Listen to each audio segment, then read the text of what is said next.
Hey folks, see if you've ever had this problem. You're trying to eat a little healthier, but you're in the grocery store aisle, you're looking at packaging, nutrition labels, and they're so confusing, you don't know what's good for you and what's not. Well, this is why I love Thrive Market, my go-to online grocery store for getting all of my healthy essentials delivered, and I don't even have to leave my couch. Finding better options for the whole family is easy with Thrive Market's Healthy Swap Scanner. Just scan a product and it instantly recommends healthier swaps. This is how my wife and I found our new favorite snack, IQ bars. Sometimes I eat one in the morning with my coffee, sometimes just later on in between meals. They also have so many on-site filters that make it simple to shop by the needs of everyone in the family. Maybe you have someone who needs gluten-free food, somebody that has a peanut allergy. Well, no more scouring ingredient labels when you can just filter it all on Thrive Market. My wife and I often use the high protein filter to stock up on things like Sieti chips. Ready to make the switch? Go to thrivemarket.com/TCAT for 30% off your first order, plus a free $60 gift. That's THRIVE market.com/TCATT. thrivemarket.com/TCAT.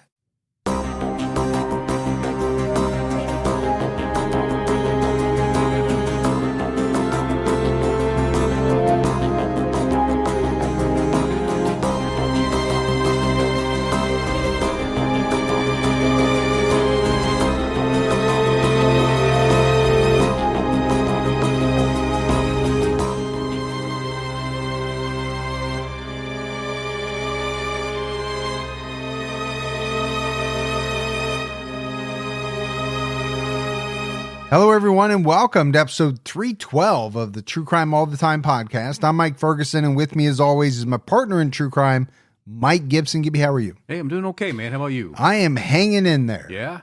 It's kind of what you have to do here in Ohio when it turns dark at like 3:30 now. Right. You know, it just seems so strange for it to get dark as quickly as it does. Plus, you're a Wildcat fan, so you got to hang in there. I got to hang in there, man. Yeah.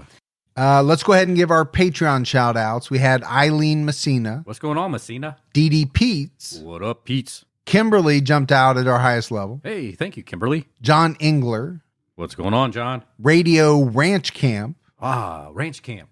Abigail, Hey, Abigail. Todd Albrot, Well, thank you, Todd. Tamika Alston jumped out at our highest level, You're awesome, Tamika. Rose Smith, Hey, Rose. Sheila. Oh, Sheila. Isn't that like a Prince song or something? Yeah. Hey, Sheila. No? No, there was Sheila E. Wasn't yeah. she involved in something? I don't know. I don't know. Hey, Sheila. Yeah, you're right. That's the song. Yeah, I got it. Yeah. But it wasn't Hey, Hey. You're thinking like Hey, Hey, Paula. maybe. All right. Aiden Harnett, What's going on, Hartnett? Garrison Schaefer, Hey, Garrison. Carrie Wyatt. Hey, there's Wild Earp family. You say Wild Earp? Wow, yeah. All right. Moa Moorberg jumped out at our highest level. And Moberg in the house. Paul, Hey, Paul. Cassandra, I appreciate that, Cassandra. Christian Shook, Hey, Christian. Ryan Nellums, What's going on, Ellum? and Kelsey. On the good old Kelsey. And then if we go back into the vault, this week we selected Anna.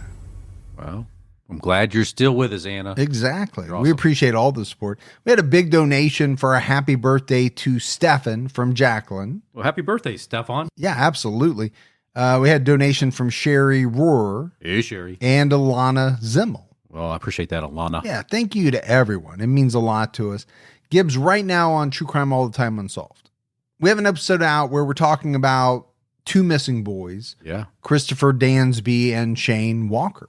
Yeah, this takes place in Harlem, New York. And it's a very interesting unsolved case. So look forward to having you all jump over and listen to it. Yeah, definitely check it out. All right, buddy, are you ready to get into this episode of True Crime All the Time? I'm ready. We are talking about Thomas Meek, but we start the story with 14-year-old Sonja Sanj, who went missing in June of 1980. 9 months later, a man named Thomas Meek called the police to report that his stepbrother, Sean Ethington, killed her. But Sean would later testify that Thomas was the real killer. So a little bit of he did it. No, he did it. He said. Yeah. And we'll find out, probably not too hard to figure out, since we named the episode Thomas Meek, Yeah. who the killer really is. Exactly.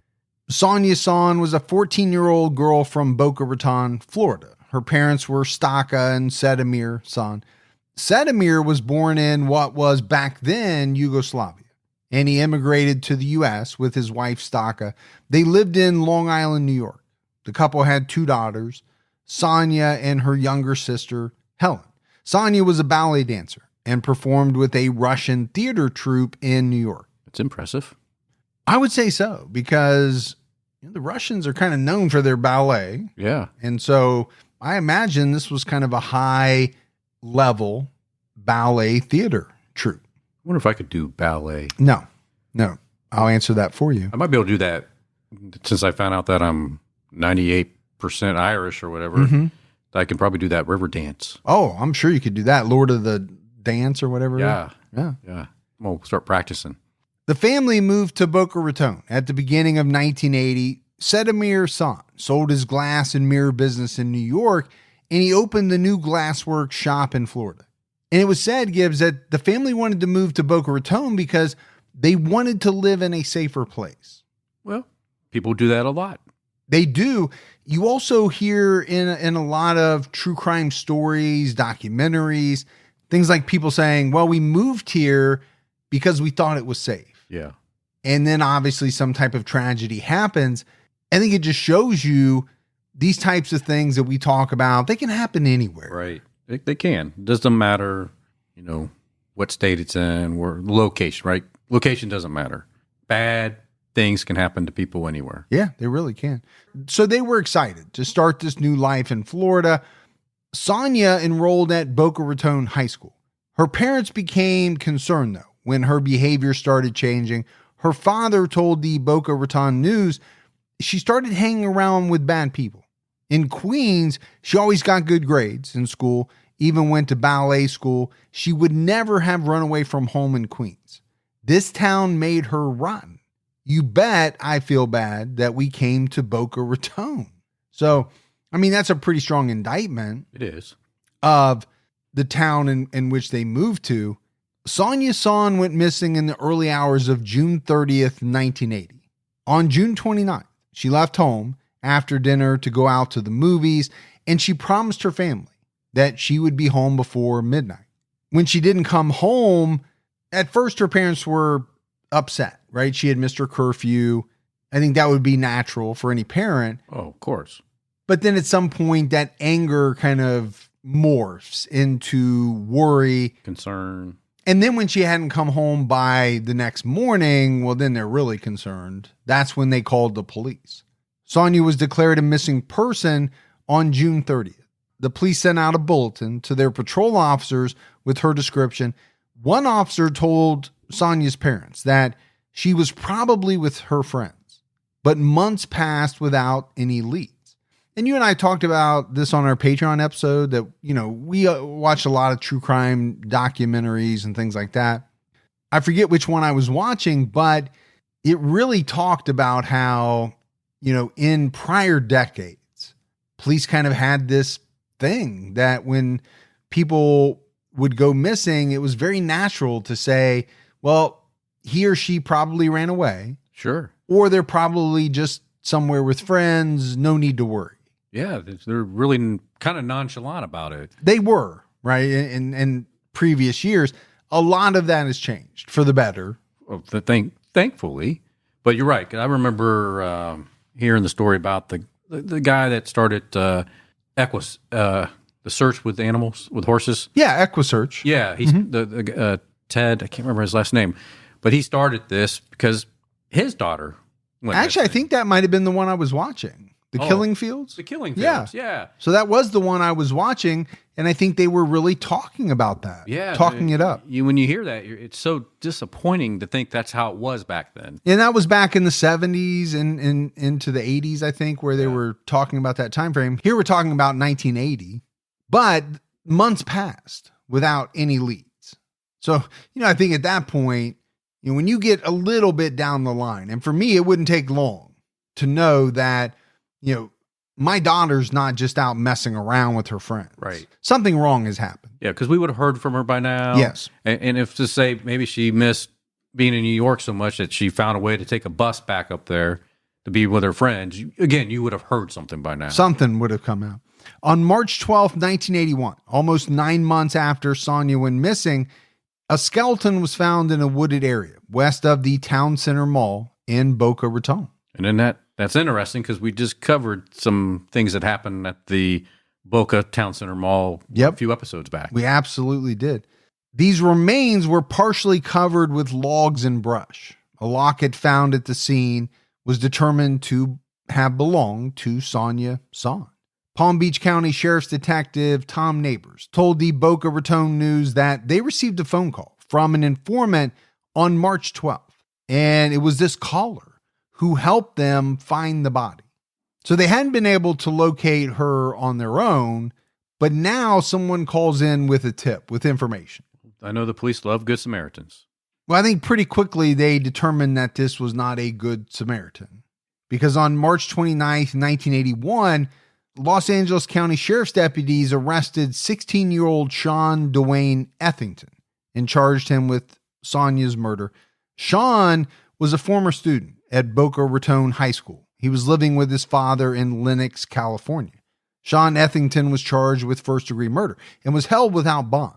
He pleaded not guilty on April 8th, 1981. So Sean was scheduled to go to trial on August 3rd, 1981, but the assistant state attorney asked for an extension because they couldn't locate their only eyewitness. And the witness in question was Thomas Gilbert Meek. And this was the man who called the sheriff's office and provided the tip that directed them to Sonja's body. It also just happened that Thomas was the 28-year-old stepbrother of Sean Ethington. Thomas Meek was divorced. He had twin daughters. He also had a lengthy criminal record. Court records show that he was arrested 14 times for robbery, assault, forgery, larceny, obstructing justice, illegal drugs, and a handful of other charges. But he only had 2 convictions, and those were for issuing forged checks. A little rap sheet going on there. It is, but conviction-wise, it's not a ton. Right. You're arrested 14 times, and you only have 2 convictions. I guess he was charged with 4 counts of forgery in 1978. Well, forgery of, you don't hear a lot of that anymore, right? Because not too many checks floating out there. It's harder. Yeah. It's harder. This is not catch me if you can days. Right. You got a lot of electronic transfers and PayPal and Venmo and things like that. I think you remember just as well as I do some of the scams back in the day where people were looking for checks in your mailbox. Oh, yeah. Yeah. And they would get rid of what was on there and write in whatever they wanted to. I mean, that was a kind of a whole thing of you better get your mail because you don't want your mail sitting out there, especially if you got checks coming in the mail. And it was pretty easy to make fake IDs too, as you know very well. As I know very well. According to the Florida Department of Corrections, Tom Meek was sentenced to 2 years and 6 months for a fraudulent check. He also received a 2-year sentence in May 1978 for some other offense. I couldn't figure out what it was. But I think the key here is that Tom was in custody from February 1978 to August of 1979. So not a long time. No. A year and a half is what he did. A little stint. Well, he did a little stint. I think that's a good way to put it. On March 12th, 1981, the day that he reported his stepbrother, Tom Meek gave a recorded statement to Detective Tom Neighbors. The following information comes from the state's probable cause affidavit against Sean Ethington. So one night in the summer of 1980, Tom and Sean were drinking in a bar on Glades Road. Sean said he had to pick up his girlfriend. Around midnight, they drove to a home on the west side of Boca Raton. Sean beckoned at one of the windows, and a girl came outside and got into their van. According to Thomas, she was a teenage girl named Sonja. So they were drinking at a bar. Sean would have been 15 at that time because he was 16 when he was arrested in 81. Must have been some really relaxed bars. But you know what? You only had to be 18 to drink, so it's probably not too far off. Well, I do think things were a lot more relaxed back then as far as checking for ID. And we just talked about how easy it was to fake IDs. And this, for me, that was in the 90s. Yeah. The late 80s, 90s. I'm sure in 1980, 81, it was even easier. But how damning is this for Sean Ethington, right? This is your stepbrother essentially saying that you were with this girl, Sonja. He went on to say that Sean stopped his vehicle near Verde Trail. He and Sonja got out. They talked. According to the Boca Raton News, Thomas then saw Sean hit Sonja with a stick or a board, and he knew from the force of the blows that Sean was hurting her. Thomas said he ran away because he was on probation at the time for the fraudulent check thing. Sean found him near Glades Road and ordered him to come back into the van. Sheriff's detective said that Tom told them Sean said he didn't kill Sonja. Instead, he buried her. Okay. I think from that, you can only make one conclusion. Absolutely. And that is that he buried her alive. Yeah. So then later in March, Thomas directed officers to a location off of St. Andrews Boulevard, and this is where they found Sonja's body. Sheriff's officers found a 3-foot board and a substance that looked like hair on the end of the board. They also found a pendant with the inscription "From Tata to Sonja." Tata was the nickname that Sonja called her father. It's really sad when I think about that. Oh, I think it's absolutely heartbreaking. Now, while this was going on, Thomas asked detective Neighbors for immunity after making his statement, but he wasn't granted immunity.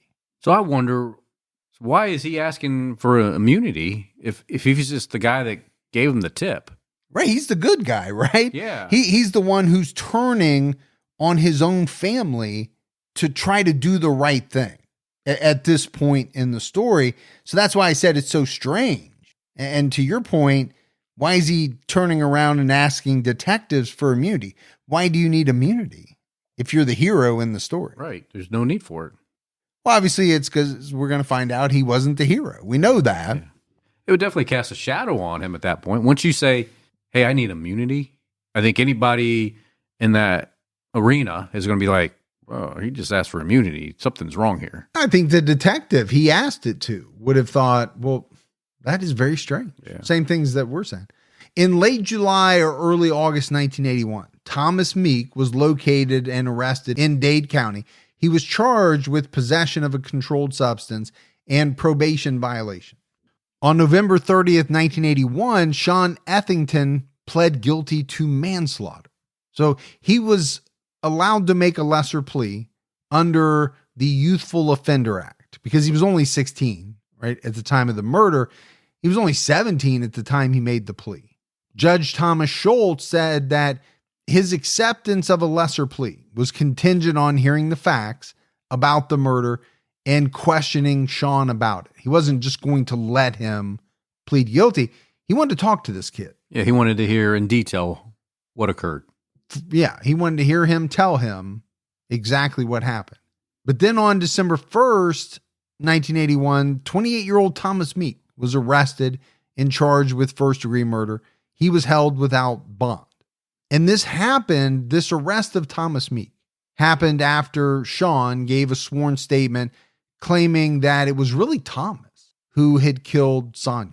Sean gave his statement on November 30th after he pled guilty to manslaughter. So now we have a real conundrum. We do. We've got one guy who has pled guilty for this crime. Yeah. Now it's a lesser plea, but sure. He pled guilty and then says, you know what? It really wasn't me. It was Thomas Meek, my stepbrother. So you got a kid underage. Then you have this other individual at he's 28 at the time. 28. Yeah. Now, according to Detective Thomas Neighbors, Sean's polygraph results indicated that he was telling the truth. Thomas Meek's polygraph was inconclusive and he refused to take a second exam. Now, you and I don't put a lot into polygraphs. We've talked about that many times, but I could see, especially in the early 80s when they did put a lot more stock into them, how this is really shedding some doubt now on Sean's plea, and it's casting, the blame a little bit on Thomas. Maybe he's the one who did really do it. According to the probable cause affidavit On June 29th, 1980, Sonja Sanj contacted Sean Ethington to purchase Quaaludes. Sean said he arranged a meeting with Tom so Sonja could buy the drugs. Sean told Sonja that he could sell her the drugs, and she said she would sneak out of her house at midnight. Quaaludes, haven't heard that in a long time. Yeah, are those still a thing? I don't know, but you remember, weren't they like they had 714 written on them? Quaaludes 714? Oh, I have no idea. I don't know much about drugs, as you seem to. So that's just one subject I'm going to have to take your word on. Sean and Thomas drove to Sonja's house. Sean told her that they were waiting for her, and she got into Thomas's van. When they drove, Sonja took 4 Quaaludes, which seems like a lot.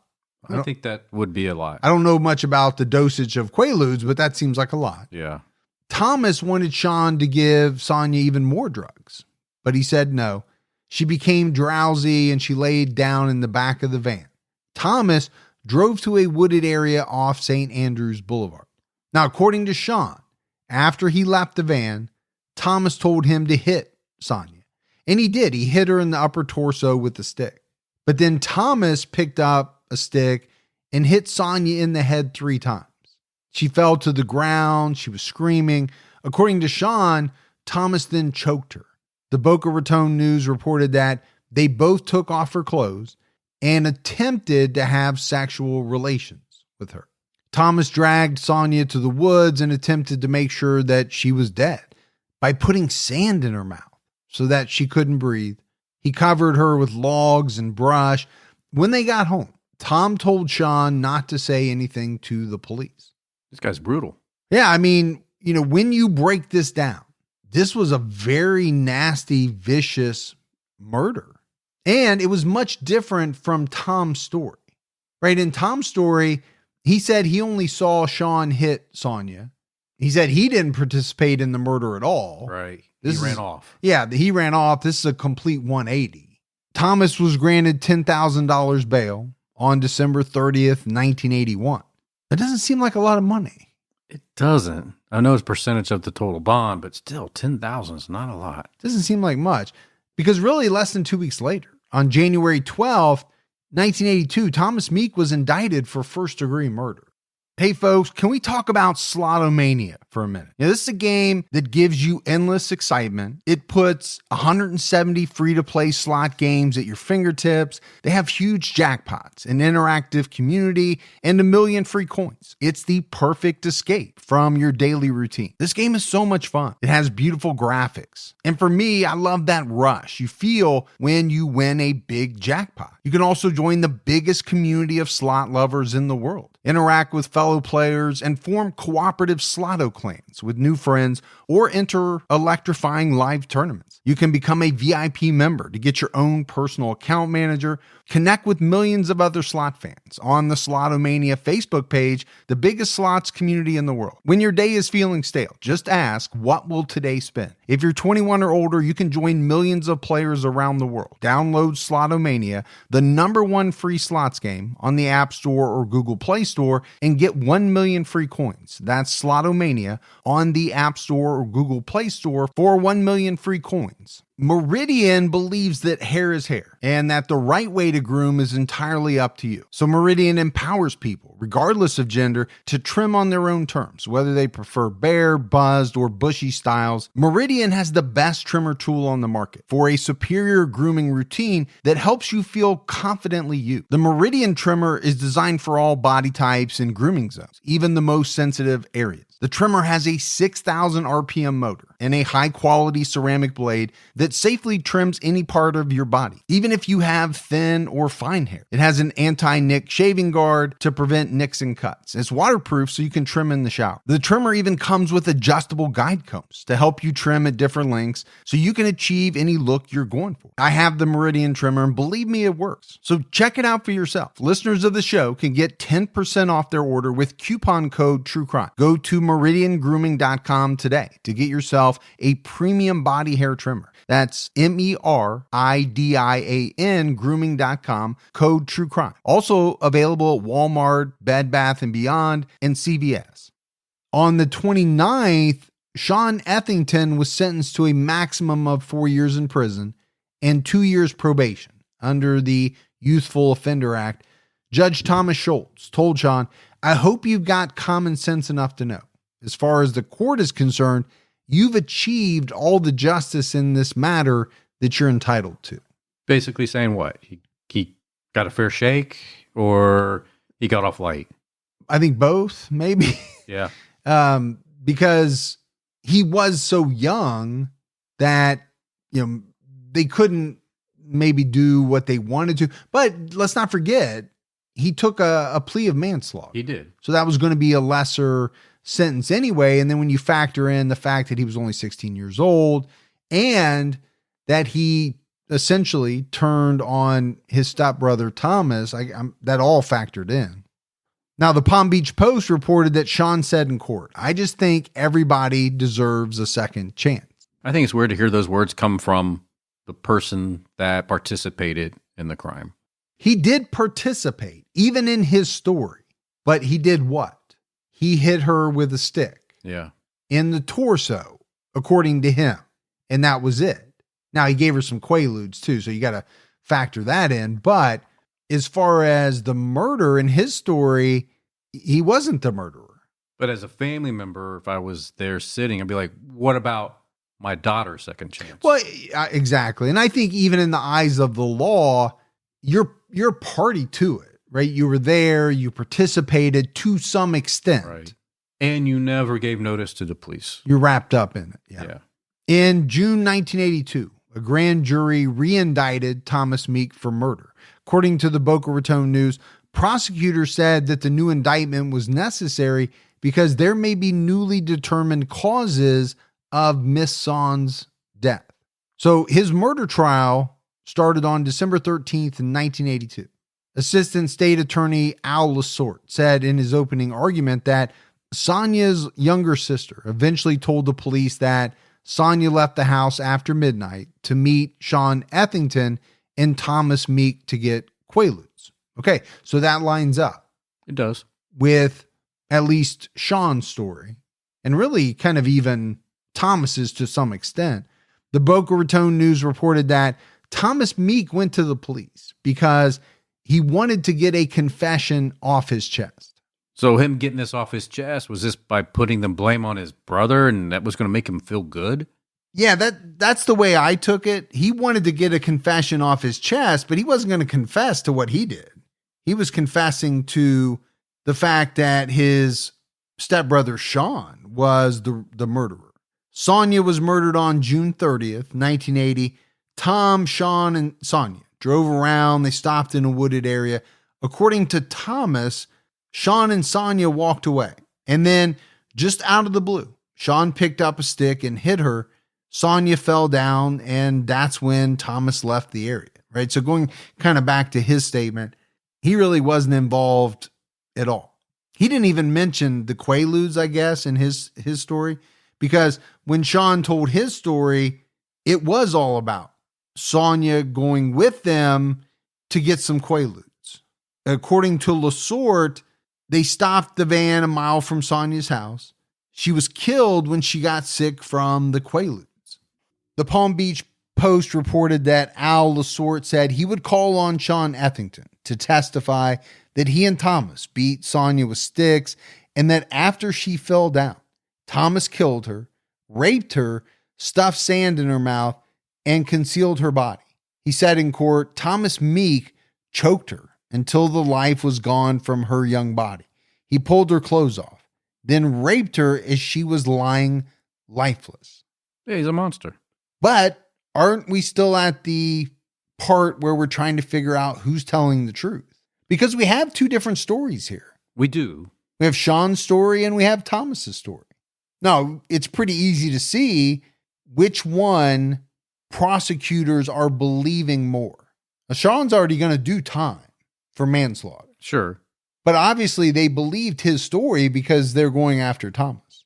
Yeah, I mean, it comes down to who's telling the better story and who aligns with the facts, the evidence.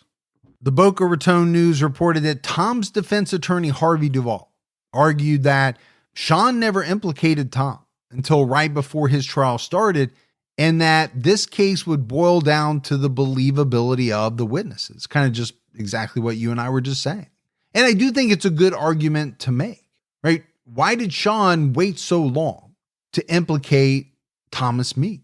Good question. He'd been sitting in jail for quite some time and hadn't said anything about it. According to the Palm Beach Post, Duvall said that Sean's story was the goriest, most horrendous story I've ever heard. Frankly, I don't believe it could possibly happen to anybody. He accused Sean of lying for a lighter sentence. He also said that he planned to call an expert to testify that Sonja didn't die from strangulation, but instead died because her left leg was cut to the bone and she bled out. Well, look, I have to just say that we know that something like that could happen. Oh, absolutely. I think it's such a strange statement for a defense attorney to make. Right. That I don't even believe something like this could happen. Yeah, I get it. It's the early 80s, but by the early 80s, a lot of really horrendous things had happened. Obviously, this is one that could happen. It's not out of the realm of possibility. So to make a statement like that kind of blows me away, to be honest. Witness Karen Prince, one of Sonja's sister's friends, testified that Sean Ethington came to Sonja's bedroom window after midnight on June 30th, 1980.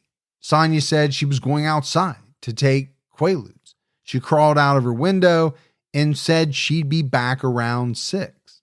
All right, so that's one witness, but really one witness that can only speak to what Sean did. Yeah, I mean, it puts her with Sean. That's all it does. But is that a big deal? Because Sean already had put Sean exactly with her. Yeah, we already know that she was with Sean and potentially, and we know she was with Sean and Thomas because Thomas has already said that they were all together. Yeah, he's admitted it too. Yeah. On December 14th, Sean Ethington testified against Thomas Meek. According to Sean, Quaaludes were very popular among the students at Boca Raton Community High School. Sonja asked him to help her buy some. Sean arranged the meeting between Sonja and Thomas so Sonja could buy $100 worth of Quaaludes. Thomas had 7,000 capsules, but Sonja wanted to try some of the pills first. So there's a couple of things there. 7,000 capsules of Quaaludes sounds like a lot. Definitely a lot. And $100 worth of Quaaludes in 1980 would probably be quite a bit. I would think so. I don't know. I don't know the conversion of money when it comes to drugs. The Quaalude conversion? You and I usually do property values and other types of values. I think drugs are a little harder because the demand is different, as the years go on. I go back to my statement. I don't even know how many people are taking Quaaludes at this point in time. I don't hear much about them. Probably over-the-counter medicine now. I hear fentanyl. Yeah. Meth. Right. Those are the type of things that, and then there was the crack epidemic sure. and all that. While Thomas was driving, he told Sean that he wanted to have sex with Sonja. So they attacked her when she asked them to stop to get some air. The Palm Beach Post reported that Sean said he hit Sonja with a stick in order to impress Thomas. He said, at the time, I was trying to prove to him that I wasn't as big a chicken as he said I was. Sean went on to testify that Thomas choked Sonja to death and raped her in the woods west of Boca Raton. He said in his testimony, I was pleading with him to stop. He said, no, then you'll get busted for aggravated assault and all this stuff. That's when he started choking her. Thomas dragged Sonja into the woods, raped her, then asked Sean if he wanted to rape her. Sean said, I was in a daze. I couldn't. I was so turned off. I felt her neck. I couldn't feel a pulse. He said he threw brush over her body and they left the area. So again, this is testimony by Sean, but I still think we're at the point where we're weighing the statements that have been made by both of these guys. And in Sean's case, he was, basically a kid still. Yeah. And he sounds like he was kind of looking up towards Thomas. As would be natural, right? You've got a stepbrother. He's 12 years older. You want to impress him. I think that's natural. Sure. But maybe do it on the baseball field. Do it lifting weights. Not when it comes to attacking a young girl. Right. It seems so strange for him to say it like that. I wanted to impress him, so I hit her with the stick. I also thought it was strange for him to say, I couldn't rape her. I was so turned off. I found that statement to be very odd. It is an odd statement to say. In his testimony, Sean said that he and Thomas bonded because they both had problems. With Thomas's father, Paul Meek, Sean said that Paul was mistreating him. Thomas took Sean out to bars. He bought him clothes. Sonja's sister Helen testified that Sean came to Sonja's window after midnight on June 30th. She climbed out to go with him and never came back. So again, she's kind of backing up the testimony that other people had already kind of talked about. Yeah. Henry Duval spent 3 hours questioning Sean about his story. When asked, you were telling a story to get a deal, weren't you? Sean answered, basically yes, but said he was telling the truth. When Duval said, you've given us 4 different versions, which one is correct? Sean answered, they're all correct, sir. When he was questioned by Al Lasort, Sean said, I was guilty of being there, seeing something happen, and I'm paying my dues now. Well, he did participate in some of the actions, right? He hit her. And he had already received a sentence for that. Duval questioned Sean in detail about the rape. He also asked why his testimony was different from his pretrial statements. There were differences about when and how many Quaaludes Sonja took, conversations before the murder, and the exact locations that the attacks occurred. Sean answered that he was under pressure because he was facing a first-degree murder charge, but some statements were taken after this charge was dropped. So I think you can see plainly what Meek's defense attorney is trying to do. Sean's the key. He is the key. So the defense attorney has to poke holes in his statements. He has to trip him up, get him to answer, why did you say this on one day, but then you changed it to this at another point in time? And I think you're also trying to point out to the jury that he did this to get a lesser charge. That's key. The assistant county medical examiner testified that he could not determine Sonja's cause of death, but did know that she died an unnatural death. There was no damage to her skull, but there was what he called a linear mark on her leg bone, consistent with a knife wound. Now you got some issues. Yeah. Because I think in Sean's statement, didn't he say that Thomas hit her in the head like 3 times with a stick? With a stick. You would expect to see some type of damage to the skull. Thomas Meek got on the stand and testified that it was Sean Ethington who killed Sonja, and he walked away because he didn't want to get involved. Thomas said that he saw Sean hit Sonja once with a stick before he walked away. He said, I got scared. I didn't want any part of it.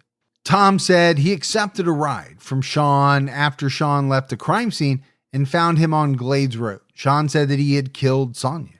Thomas testified that when he asked Sean why Sonja wasn't with him, he answered, I buried her. And Thomas said he didn't ask any more questions after that. So, essentially you have these 2 guys saying similar things, but that the other person did those things. Yeah. Right? Sean saying Thomas killed her and buried her. Thomas is saying Sean killed her and buried her. All right, it's going to be up to the jury. Back to the he said. Yeah, it really is.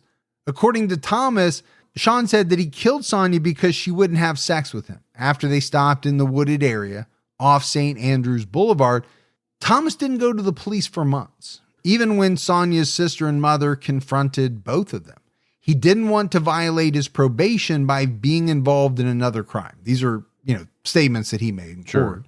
The Palm Beach Post reported that about 9 months later, he told his father about the murder. His father convinced him to go to police. But Thomas said he asked, what happens if Sean turns around and says, I did it? They said, don't worry about it, but here I am. Before Thomas testified, an inmate got on the stand and said that Sean initially told him that Tom killed Sonja, but then later said that he did it. And there's stories flying everywhere. Yeah. A lot of inconsistencies.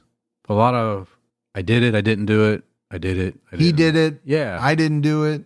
On December 17th, 1982, Thomas Meek was convicted of first-degree murder. Tom faced life in prison with a 25-year mandatory sentence without parole. Prosecutors chose not to seek the death penalty. Al Lasort said that Tom went to the police and blamed Sean because he saw construction workers near Sonja's body. Al said they were getting closer and closer all the time, and Tom Meek was sweating. So there's a couple of things here. First of all, you have to explain why he came forward at all. And I think he's trying to do that through this statement. You also have to kind of explain why he waited 9 months. And he's trying to do it through this statement as well. Yeah. In February 1983, Thomas's sentencing was postponed due to charges of jury members talking with the prosecutor. Tom's mother, Barbara Stanton, and a friend made allegations that they saw 3 jurors speak with the prosecutor and Sonja's parents. Judge John Bourne determined that he would subpoena all 12 jurors. In March 1983, Sonja's parents filed a damage suit against Paul and Jane Meek, the parents of Sean Ethington, alleging negligence for failing to properly supervise and control their son. Sean Ethington was also named as a defendant in the suit. Don't let allergy season slow you down. Get common allergy meds for as little as $15 with GoodRx. So you and your family, pets included, can stop allergy symptoms before they start. GoodRx is free and easy to use. Just search for your prescription on the website or the app, compare prices, and get a free coupon to show your pharmacist. Save at over 70,000 local pharmacies nationwide, including Walmart, Walgreens, CVS, Publix, Kroger, and many more. Check GoodRx before every trip to the pharmacy to save up to 80% on both brand and generic medications. And did you know GoodRx rewards you for saving money too? Join GoodRx Rewards today and earn points every time you use a coupon. Remember, GoodRx is not insurance, but works whether you have insurance or not. And it could be your insurance copay price. I've been using GoodRx for years, and I can't tell you how many times I have saved money even with my insurance. Stop allergies before they start and save big on allergy medications this season with GoodRx. Go to goodrx.com/TCAT. That's goodrx.com/TCATT. You know, once the temps start rising, I realized I was back in the same worn out rotation. Same tank, same shorts, same everything. So I gave my daily uniform an upgrade with Quince. Their pieces are easy, elevated, and somehow make me feel more put together without even trying. Like their 100% European linen shorts and dresses from $30. Luxe swimwear, Italian leather platform sandals, and so much more. The best part, everything with Quince is priced 50 to 80% less than what you'd find at similar brands. By working directly with top artisans and cutting out the middleman, Quince gives you luxury without the markup. And Quince only works with factories that use safe, ethical, and responsible manufacturing practices and premium fabrics and finishes. I'm getting ready to stock up on shorts for summer from Quince, and I know they're going to be amazing because everything I've ordered has been of the highest quality, and the prices are amazing. Treat your closet to a little summer glow up with Quince. Go to quince.com/TCAT for free shipping on your order and 365-day returns. That's QUINCE.com/TCATT to get free shipping and 365-day returns. Quince.com/TCAT. On April 1st of that year, jurors denied speaking to Sonja's family or the prosecutor during the trial. 4 witnesses testified that they saw Sonja's mother and sister approach the jury forewoman and another juror during recesses. Tom's girlfriend, Jackie Altman, also said that she saw the forewoman speaking to Al Lasort on December 16th. So, big delay, right? Because of these charges of jurors talking to people they shouldn't be talking to. But where are all the allegations coming from? It seems as though they're coming from either Thomas's family or his girlfriend. Right. So I don't know. Another witness testified that Sonja's mom and sister asked the forewoman what was happening when jurors were in the hallway during a break. Barbara Stanton, Tom's mother, also said that she saw the forewoman talking to Lasort, but she couldn't hear the conversation. And then a family friend said he saw Sonja's mother sitting with the juror before court and also witnessed the conversation between the forewoman and prosecutor. They just didn't do a great job of keeping people separated, did they, back then? Either that or this was a calculated tactic to try to throw this trial in to chaos. I mean, it's one or the other. Either these jurors really were talking to people they shouldn't have been talking to, or this was a coordinated effort to try to get a mistrial or something. But the state produced affidavits from the forewoman and prosecutor saying they had no conversations during the trial. All of the jurors that were questioned by the judge said they didn't see any of the conversations reported by the witnesses. One juror said she was in the women's restroom when one of Sonja's relatives asked for the time. She didn't say a word to them, but she did hold her watch out. Okay, that tells me that obviously they were told not to talk to people. And she was complying. And she was taking it very seriously, not even giving her the time. On April 3rd, 1983, Thomas's conviction was upheld, and the judge dismissed the motion to grant a new trial. On May 17th, Tom Meek was sentenced to life in prison, plus 1 year for parole violation. He was ordered to serve 25 years before he would be eligible for parole. Judge John Bourne denied a motion for a new trial, but agreed to consider further arguments that Thomas's rights were violated because he was not in court when jurors submitted a question during deliberation. The question was, if one person is guilty of premeditated first-degree murder and the other person meets all criteria set forth in Instruction 3.01, principal are both guilty of first-degree premeditated murder. Thomas testified that he would have objected to this question because Sean pled guilty to manslaughter. Eventually the court dismissed his argument that he deserved a new trial because the judge erred in responding to the jury's question while he was out of court. They also dismissed the argument that testimony from Sean's attorney about polygraph tests should have been excluded. The court also dismissed the argument of prosecutorial misconduct during the closing arguments. So his conviction was upheld. Well, they're going to try everything. Why wouldn't they? Yeah, there's no reason not to. And the court actually did come back and say there were a few legal errors, but they called them harmless. Yeah, not enough to cause for a retrial or anything like that. Or overturn his conviction or anything like that. I mean, if you really think about a trial, how many of them are perfect? Where, the prosecution doesn't do anything that can be called into question. The defense doesn't do anything that can be called into question. The judge doesn't make a decision that is later going to be called into question. Yeah. I mean, the one thing we always talk about is a defendant is always going to say what? My defense did a terrible job. Yeah. I mean, that, it comes up all the time, right? In appeals that they use a little bit more legalese than my defense did a terrible job, but that's how it should be written on the paper. That is how it should be written. Yeah. I think one of the things that came up was that Sean Ethington's attorney was called to testify at trial. The attorney said during cross-examination that he requested that Thomas Meek take a lie detector test. Thomas Meek's defense didn't move to strike this testimony or file a motion for mistrial. After the jury started deliberating, Thomas notified the bailiff and his attorney that he and his family were going to wait at a restaurant. And that's when the jury submitted this question that I read earlier. The judge met with the prosecutor and defense attorney. They both agreed that the judge should answer the question in the affirmative.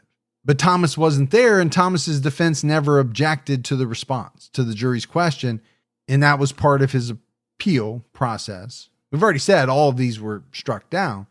On May 1st, 1986, the Florida Supreme Court upheld Thomas's murder conviction. But then on November 13th, 1987, the Palm Beach County Circuit Court heard arguments in the case, and they ordered another hearing. Basically, Thomas Meek requested that his conviction be overturned because he said he thought he had immunity when he testified before a grand jury. We laid it out, right? Thomas's stepbrother, Sean, was the first one charged in the case. Thomas was subpoenaed to testify, in 1981, and he said he thought he was granted immunity. Didn't have that piece of paper that says, "You have been granted immunity." Is that how they do it? Only you would know. Yeah. And all the attorneys that listen to the show. But outside of that, between you and I, only you would know. Right, yeah. I've never needed immunity because I walk the straight and narrow. I basically have a immunity gold card now, like that McDonald's gold card everybody's trying to get. I have the immunity gold card. It's like a get out of jail free card. Yeah, can use it twice a week. According to Meek versus State, during Thomas's first contact with the sheriff's office, he asked about transactional immunity, but was told that he wouldn't receive it because he was a voluntary witness accusing a third party. Basically, he claimed his stepbrother committed a murder, but in no way did he implicate himself in his statement. That's what they said. Arrangements were made for Thomas to testify in front of a grand jury. He wasn't subpoenaed at first, and he did not receive any promises about his testimony. Thomas spoke with the assistant state attorney presenting the case. She said he wouldn't receive transactional immunity, but he would have what was termed use immunity, meaning his testimony couldn't be used against him. He was also told that he could be charged if they found out he committed the crime. So this is kind of interesting, right? Different types of immunity. Yeah. And basically what they were telling him is that whatever he said in his testimony wouldn't be used against him, but he could still be charged if they found out that, he was involved or committed this crime. There was testimony that indicated that Thomas requested to be subpoenaed so that he could show his probation officer why he left the county he lived in, also so that he could be paid, and because he was afraid of his stepbrother's family. So then he eventually was subpoenaed. However, Thomas was released from his subpoena by the state before he testified, so that his testimony would be voluntary and he would have no immunity. It's a real kind of cat and mouse game. It really is. It's almost like you got to make sure you have a lawyer involved with you. Well, I think that's probably good practice, as we talk about all the time. For sure. But let's go back to him asking the detective about getting immunity. We thought it was strange back then. He's obviously wanting it at different points during the story. It keeps coming up again and again. Hey, I need immunity. Can I get immunity? Please give me immunity. Why? Is it because you're really trying to cover your rear end because you did something? Exactly what it is. Thomas testified at the 1987 hearing that he didn't want to testify, but his probation officer told him he didn't have a choice, and that if he didn't appear before the grand jury, he would be violating his probation and go back to prison. So he had a choice. He just chose not to go back to prison. According to the Palm Beach Post, at the hearing, he was told he had no immunity because he was testifying voluntarily, but nothing he said would be used against him. At the 1987 hearing, Thomas Meek in court, when asked by his lawyer what he thought that meant, said that I couldn't be arrested, which I found a little strange because it seemed pretty clear that they told him he could be arrested, he could be charged, right, if they found evidence that he committed this crime. It just seems like he conveniently forgot that part. He really wanted that immunity. He did. Tom said that he told another prosecutor he didn't want to testify. He admitted that he didn't tell his lawyer during trial that he thought he had immunity. Thomas thought he would be acquitted because, according to him, I knew I wasn't guilty. I didn't see anybody die. Seems like this, do you have immunity, would have came up throughout the let's get ready for this trial conversations. Well, to my way of thinking, if he really thought he had it, don't you think he would have told his attorney that so that, they could press forward and, how are you even charging me? I have immunity. But it doesn't come up until much later in the appeals process. And wouldn't you think if a prosecutor granted somebody immunity, they would say to the defense, hey, your guy has immunity, so this trial's pointless. We're not going to take him to trial. They just wouldn't even get to that level. Now, Thomas's attorney tried to argue that only a judge can release someone from a subpoena. When the prosecutor said he had no immunity, she was going beyond her authority. Attorney Burt Winkler said that Thomas was given transactional immunity, so he couldn't be prosecuted for possible crimes he testified about. Immunity laws changed in 1981. Witnesses cannot be prosecuted based on what they say during a grand jury proceeding, but prosecutors can use other evidence about the crime in court. In July 1988, Thomas filed an appeal asking for a retrial based on inadequate representation. His attorney argued that Harry Duvall should have called witnesses to undermine Sean's credibility. 3 people were able to testify about Sean's violent tendencies, but they were never called to testify. There's that fancy word. Inadequate representation. Yeah. I like mine better. I do too. My lawyers did a bad job, or whatever it was you said. But there's still this overarching thing kind of hanging out there. Did he have immunity? Was he given immunity? And what type of immunity was it? On August 8th, 1990, the 4th District Court of Appeal ruled that the trial judge must review testimony and evidence supporting Thomas's claim that he was given immunity when he testified before a grand jury about Sean's involvement in the murder. After Tom led the police to Sonja's body, the state subpoenaed him to testify before the grand jury. Tom believed that he had this immunity because he was subpoenaed. And according to transcripts of the hearing, the prosecutor said, "Nothing that you say can be used against you." Okay, that's pretty interesting. It is interesting. Now, prosecutors argued that he shouldn't be able to raise the immunity issue because he didn't raise it at trial, right? This is many, many years later, and the trial judge agreed. But the appeals court determined immunity is a fundamental issue that can be raised after the trial, and the judge must reconsider Meek's claim of immunity. Kind of agree with what was said. Yeah, I don't agree with everything that Thomas Meek has said, but when you hear that the trial transcripts indicate that the prosecutor said to him, "Nothing that you say can be used against you." Okay. Now, is that immunity or is that exactly what it says? Right. Doesn't mean we can't go after you. It just means that we can't use anything that you said against you. Now, did they use? Right? That's a question. You're absolutely right. So Thomas had all this going on. Then in 1991, he was charged with racketeering and criminal usury. According to prosecutors, since 1989, he had been making thousands of dollars by loaning money to inmates at high interest rates. He's basically loan sharking inside the prison. He told the inmates to send the payments to his mother and wife, who then mailed him the money. During a drug investigation at the Glades Correctional Institution, inmates spoke with investigators and said they took loans from Tom Meek to support their gambling and drug habits. He charged them 50% interest for the first 7 days and an additional 50% when the 7 days expired. Man, those are some seriously big rates. That's worse than some of those money stores out there. I think it's a lot worse. Deborah Brenniger and Barbara Brown, Tom's wife and mother, received over $5,000 from inmates and sent the money to Tom. This guy was raking in the cash.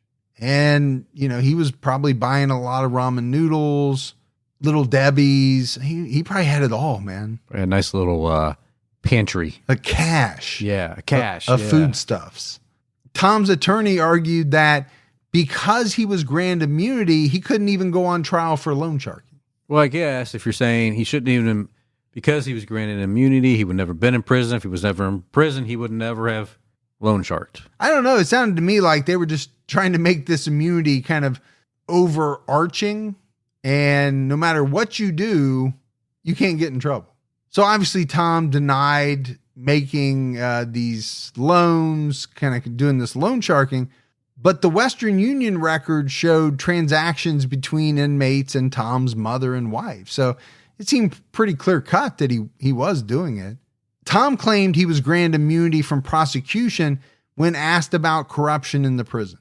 The judge ruled that prosecutors could use evidence obtained through other inmates, but they couldn't use Tom's interview as evidence. So he went on trial for this. And according to his defense attorney, the money was moved through the prison and transfer fees were added. Tom was actually operating what he called a brokerage. He was merely moving inmates' money from one person to another, and that the fee he was charging was similar to a broker's fee. Okay. It was a broker. Yeah. Like your typical broker. That's right. Who manages your money. The prosecution argued that Tom made thousands by loaning money to inmates at high interest rates and had them send payments to his mother and wife. According to court documents, if the money was not paid when due, threats of violence were used. So this is real loan sharking. This is, if you don't give me my money, I'm going to break your legs. Right. On October 17th, Thomas Meek was acquitted of racketeering and criminal usury. On October 7th, 1992, the 4th District Court of Appeal ruled that a trial judge incorrectly ruled that Thomas could not claim immunity after he was convicted. So the court ordered a hearing on the issue. So he got out of this racketeering loan sharking thing, but he's still fighting to get out of this murder charge. It sounds like he's doing a pretty good job of it.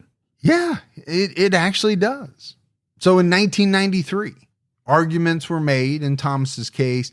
Thomas said he thought he was granted immunity and he would not be prosecuted after testifying before a grand jury. He also said he was pressured into testifying.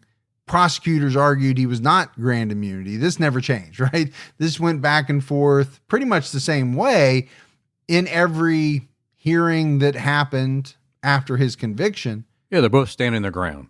And on March 3rd, Thomas's request to have his conviction overturned was denied. But this went on for many years, right? He just stuck to this thought that he had immunity. He never should have been prosecuted. And he just kept trying to get post-conviction relief based on this. And it went like that for appeal after appeal after appeal. He just got shut down pretty much at every turn. Now, there were a couple of times where it looked like he had some hope, right? Court said, no, judge needs to hear arguments. Okay, he's got to be feeling pretty good. I got a chance here. Right. But ultimately, it never worked. Thomas Meek is listed as deceased in Florida Department of Corrections records. His date out of custody is listed as February 2nd, 2008. So I think as we wrap up this episode, Gibbs, it is a very different type of episode for us. We titled it Thomas Meek because Thomas was convicted of first-degree murder. Sean Ethington was convicted of manslaughter. I really couldn't find much on him, but I'm assuming he got out. Yeah, I'm thinking he probably got out, maybe even changed his name. And went on with his life. I think the problem for me as we review this case is that, do we really know what happened in the early morning hours of June 30th, 1980? Essentially, you have two people telling stories on each other, right? Thomas Meek saying Sean was the one who killed Sonja. Right. Sean is saying Thomas is the one who killed Sonja. Which one's telling the truth? I mean, essentially, they both served time. They did. For this murder. Sean got manslaughter. Thomas got first degree. Could you flip them? You could. If Sean was the actual murderer and Thomas was there and participated in some aspect of it, I don't know. I mean, obviously a jury heard enough to where in their minds, they convicted Thomas Meek of first-degree murder. I think the issue that some people have with this case is that there's no doubt both of these individuals had a motive to lie. They did. And to tell on each other. But you got a minor involved, so... But minors kill. Minors do kill. We know that. And we know sometimes minors are charged just as an adult. And he very well could have been, I think, at 16 maybe. We've seen that before. Yeah. I don't know. I just found it to be a very interesting case. I'm extremely sad for the Sanj family. Oh, for sure. Sonja lost her life, her sister, her parents, and all of that. had to go through that grieving process. They lost her. But then after that, this kind of back and forth between the stepbrothers, you did it. No, I didn't do it. You did it. Like you said, he said. And then, how does it wash out through the legal system? I think it's a pretty fascinating case. You just mentioned Step Brothers, and I keep thinking about that movie, Step Brothers. Oh my gosh, dude, it's funny. I'm telling you, it's funny. A lot of people probably think it's the stupidest movie in the world, and to some degree it is, but it doesn't change the fact that it cracks me up. Yeah, it's one of those, you don't have to think, just watch and laugh. Just watch and laugh. Unlike this true crime episode, you got to think and you got to grieve a little bit. You got to feel bad for sure for the Sanj family. And to some extent, I would think people would feel bad for Thomas Meek if he didn't actually commit the murder. Yeah, if it happened the way that he initially said, that he saw her hit with a stick and then ran off. Would he still be charged with something? Possibly. I don't know. Yeah. Now, if Thomas Meek was the murderer and it went down the way that Sean said, Sean would still be charged. Sure. As he was, I think. And he would serve time as he did. But if it happened the other way around, Thomas wouldn't have been hit with such a lengthy sentence. But I don't know, other than kind of going with what the jury heard, because they heard all the evidence and they made their decision. But that's it for our episode on Thomas Meek. We got some voicemails. You want to check those out? Yeah, let's hear them. Hey, Mike and Gibby. This is Fatima from Toronto, Canada. Longtime listener. Love you guys. I just wanted to share my thoughts on your latest episode.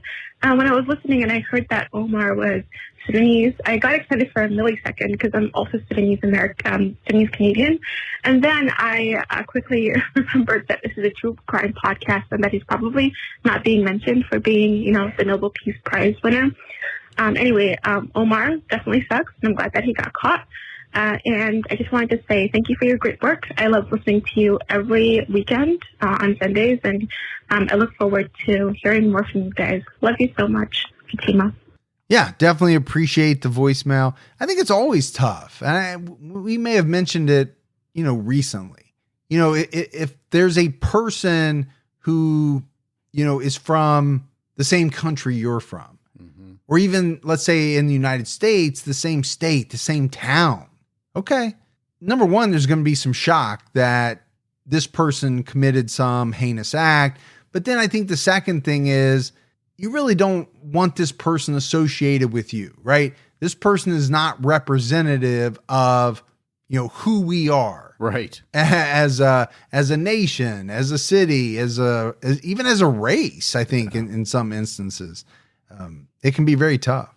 Hi, my name is Emily. I am from Michigan, and I've been a fan for quite some time. I'd say, I think 3 going on 4 years, and this is actually my second time trying to leave this voicemail because I forgot the name of the episode.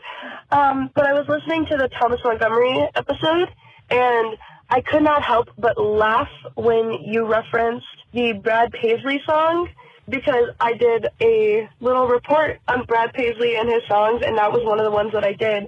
And I just thought it was so funny and entertaining, and I don't really hear people talk about country music, especially nowadays. So I just thought it was really entertaining, and thank you for trying to connect a whole bunch of different worlds into the true crime. And I hope you guys continue to have a good one. Well, I'm not surprised. I mean, you are a big country guy. I am. I've listened to country for probably the last 25 years. Yeah. I listen to a lot of other types of music too. I actually don't listen to music much anymore. I listen to more podcasts and audiobooks and things like that. But Brad Paisley is one of my favorites. Yeah, and strange fact, you are close personal friends with Garth Brooks. That is true. Yeah. That is true. It's not something I brag about, but if you're going to do it for me, I will. We'll let it fly. Hey, y'all. Calling from Knoxville, Tennessee here. I just got done listening to the Riley Gall episode. I actually know Mr. and Mrs. Walker. I met them shortly after Emma had passed, maybe a month after she had passed. I was working landscaping at the time, and my boss was friends with them and wanted to redo their yard just to kind of give them a pick-me-up. You will never meet better people. They sat out there and chatted with us all day. Mark went and bought us lunch. Their son, I won't mention his name because he's underage, but their son worked with us for a while, and you won't find better God-fearing people. I just want to say that I think you've done this episode justice. I love hearing from you guys. I've been listening for a couple of years now, and I'm Team T-Cat. I love you both. Keep your own time ticking. You guys have a good one. Yeah, that was a strange case. We've kind of had a series of kind of different cases, not so clear cut, maybe in some people's eyes, not so straightforward. That one was kind of it was a real heartbreaker. It really was. But as we've said before, we love it when people call in and especially have kind of heartwarming stories that tie into the episodes that we do. I also like to hear about people's brushes with serial killers, and we've had that as well. But we appreciate the voicemail. Really couldn't tell that she was from that area, could you? No, couldn't tell she was from Knoxville whatsoever. All right. We had no mailbag. So that is it for another episode of True Crime All the Time. So for Mike and Gibby, stay safe and keep your own time ticking.